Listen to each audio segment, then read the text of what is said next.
வணக்கம். உங்களுக்கு என்னைக்காவது இப்படி தோணியிருக்கா?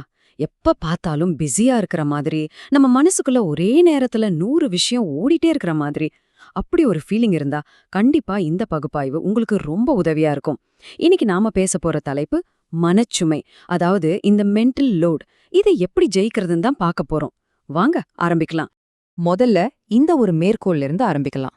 பாருங்க, எவ்ளோ ஆழமான கருத்து. அதாவது ஆண்களோட நேரத்தை மட்டும் வைரம் மாதிரி ரொம்ப மதிப்புமிக்கதாவும், பெண்களோட நேரத்தை மணல் மாதிரி அளவில்லாததாவும் எப்படி வேணாலும் பயன்படுத்திக்கலானோ பாக்குற ஒரு பார்வை இருக்கு. இந்த ஒரு எண்ணம் தான் மனசுமைங்கிற பிரச்சனைக்கு ஆணிவேராவே இருக்கு. எந்த ஒரு பிரச்சனையை ஜெயிக்கிறதுக்கும் முதல் படி என்ன தெரியுமா?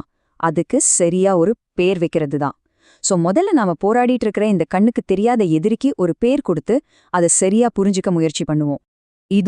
இதுதான் மனசுமைக்கான சரியான விளக்கம். இது வெறும் பாத்திரம் கழுவுறதோ வீடு கூட்டுறதோ கிடையாது.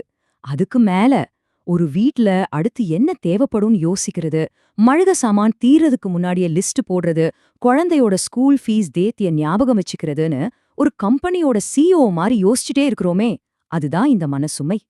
ஓகே, இந்த மனச்சுமைங்கிறது ஒரே ஒரு விஷயம் கிடையாது. இதை நம்ம 3 விதமா பிரிக்கலாம். முதல்ல அறிவாற்றல் உழைப்பு. அதாவது அடுத்து என்ன பண்ணணும், என்னென்ன வாங்கணும், நீ எல்லாத்தையும் யோசிச்சு பிளான் பண்ணி ஞாபகம் வச்சுக்கிறது. 2வது நிர்வாக உழைப்பு. இது லாஜிஸ்டிக்ஸ் மாதிரி. ஒரு வேலையை மத்தவங்க கிட்ட கொடுத்து அதை அவங்க சரியா செஞ்சாங்களான்னு ஃபாலோ அப் பண்றது. 3வது உணர்ச்சி பூர்வ உழைப்பு. இது ரொம்ப சவாலானது. வீட்ல இருக்கிற எல்லாரோட எமோஷன்ஸையும் கவனிச்சு சமாதானமா கொண்டு போறது. பாருங்க, இந்த 3 ஒன்னா சேரும்போதுதான் நம்ம மொத்தமா ட்ரெயின் ஆயிடுறோம். சரி, பிரச்சனை என்னன்னு புரிஞ்சுக்கிட்டோம். இப்போ தீர்வுக்கான முதல் படிக்கு வரலாம்.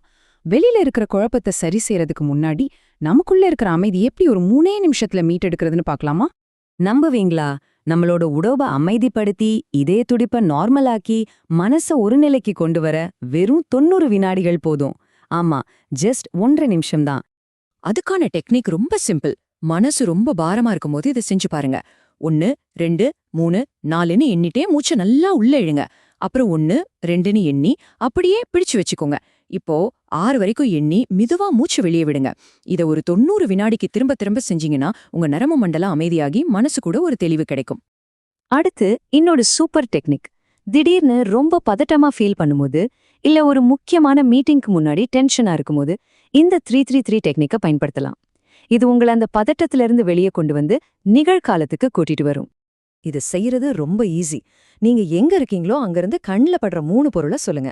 உதாரணத்துக்கு ஒரு பேனா, ஒரு புத்தகம், ஒரு கடிகாரம். அப்புறம் உங்க காதுல கேக்குற 3 சத்தத்தை கவனிங்க. ஃபேன் சத்தம், வண்டி சத்தம், யாரோ பேசுறது, இப்படி. கடைசியா உங்க உடம்புல உணரக்கூடிய 3 விஷயங்களை சொல்லுங்க. உங்க கால் தரையில படுறது, நீங்க உட்கார்ந்திருக்கிற சேர், உங்க கைகள். அவ்வளவுதான். 1 நிமிஷத்துக்குள்ள உங்க கவனம் வேற பக்கம் திரும்பி பதட்டம் குறைஞ்சிரும். சரி, நமக்கு நாமே செஞ்சுக்கிற இந்த ரீசெட் டெக்னிக்ஸ் ஒரு பக்கம் இருக்கட்டும். இப்போ பிரச்சனையோட மூல காரணத்தையே எப்படி சரி பண்றதுன்னு பார்க்கலாம். அதாவது நம்ம வீட்டு சிஸ்டத்தையே மாத்தி அமைக்க போறோம். இது கொஞ்சம் நல்லா கவனிங்க. நம்ம வீடுகள்ல பெரும்பாலும் இந்த மேனேஜர் ஹெல்பர் மாடல் தான் நடக்குது. அதாவது ஒருத்தர் யோசிச்சு திட்டமிட்டு இன்னொருத்தர்கிட்ட இத செய்ன்னு சொல்லுவாங்க. ஆனா இங்க மனச்சுமை முழுக்க அந்த மேனேஜர் மேலதான் இருக்கும். அதுக்கு பதிலா பகிரப்பட்ட உரிமை முறைக்கும் மாறணும். இதுல ஒரு வேலையோட முழு பொறுப்பையும் ஒருத்தர் ஏத்துப்பாங்க.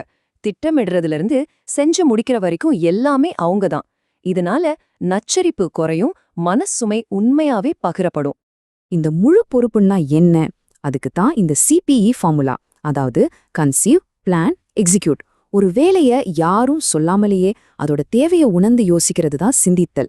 அதை எப்படி செய்யறதுன்னு திட்டமிடுறது தான் திட்டமிடுதல். கடைசியா அதை செஞ்சு முடிக்கிறது செயல்படுத்துதல். இந்த 3மே ஒரே ஆளோட பொறுப்பா இருக்கணும். ஆனா ஒரு வேலைய முழுசா இன்னொருத்தர்கிட்ட கொடுக்கும்போது, ச்சே, அவங்க சரியாவே செய்யல, நானே செஞ்சிருக்கலான்னு நமக்கு ஒரு எண்ணம் வரும். அந்த சிக்கலை தவிர்க்கறதுக்கு தான் இந்த குறைந்தபட்ச கவனிப்பு தரம். ஒரு வேலை முடிஞ்சதுன்னா அது எப்படி இருக்கணும்னு 2 பேரும் முன்னாடியே பேசி முடிவு பண்ணிக்கிறது.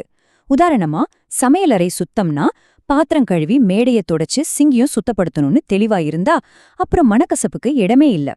நம்ம அடுத்த உத்தி மூளையோட சுமையை குறைக்கிறது. எல்லாத்தையும் நம்ம மண்டையிலே வச்சுக்காம சில தொழில்நுட்பங்களையும் சேவைகளையும் பயன்படுத்தி அந்த பாரத்தை எப்படி இறக்கி வைக்கிறதுன்னு பார்க்கலாம். நம்ம மூளை கிரியேட்டிவா யோசிக்கிறதுக்கு ஞாபகம் வச்சுக்கிற வேலைகளை எல்லாம் இந்த மாதிரி ஆப்ஸ் கிட்ட கொடுத்துடலாம். Shopping list, doctor appointment, bill கட்டுற தேதின்னு எல்லாத்தையும் அதுல போட்டு வச்சுட்டா அது நமக்கு ஞாபகப்படுத்தும். உங்க தேவைக்கேத்த மாதிரி ஒரு ஆப்பை தேர்ந்தெடுக்கிறது உங்க மனச்சுமைய ரொம்பவே குறைக்கும். இங்க பாருங்க, இது ஒரு சூப்பரான எடுத்துக்காட்டு. இந்த மீல் கிட்ஸ் இருக்குல்ல, அதாவது சமைக்க தேவையான எல்லாத்தையும் அளந்து கொடுக்கற ஒரு சர்வீஸ். ஆமா, வீட்ல சமைக்கிறத விட இதுக்கு கொஞ்சம் காசு அதிகம்தான். ஆனா அதுக்கு பதிலா நமக்கு என்ன கிடைக்குது? நேரம். அந்த இன்னைக்கு என்ன சமைக்கிறதுன்னு யோசிக்கிறோமே, அந்த பெரிய தலைவலி போயிடும். சோ இங்க நம்ம பணத்தை கொடுத்து நேரத்தையும் மன நிம்மதியையும் வாங்குறோம். சில சமயம் அது ரொம்பவே மதிப்புள்ளது இல்லையா? சரி, இவ்ளோ விஷயங்கள் பார்த்தோம்.